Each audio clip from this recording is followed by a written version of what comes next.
Assalamu alaikum wa rahmatullahi wa barakatuh. Ndio hivyo, tumshukuru Allah. Moja ndio hii, kesho ni sikukuu. Allah ajalie inshallah. Kujikurubisha kwa Allah ni muhimu sana. Kwa hiyo ndugu yangu Muislamu katika imani, ndio hivyo, kesho tunakula sikukuu. Kwa hiyo kikubwa ni kuhakikisha umetengeneza mandhari ya kuwakumbuka marehemu, kuwatakia rehema marehemu wako, Mungu awarehemu. Kwa hiyo ni muhimu sana ndugu yangu katika imani, lakini pia bila kusahau kushikamana na ibada. Bila ibada ndugu yangu si chochote, si lolote. Mtume Muhammad sallallahu alaihi wasallam anasema kwamba ibada nafasi yake kwenye mwili wa binadamu ni kama kichwa.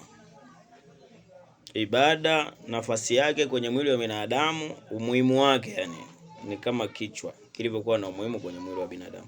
Kwa hiyo kikubwa ni wewe kushikamana na hiyo ibada na kumwomba Mwenyezi Mungu sana atudumishe katika ibada na tufe hali ya kwamba tuko ndani ya ibada. Mwenyezi Mungu atukubali na atuhifadhi inshallah. Assalamu alaikum wa rahmatullahi wa barakatuh.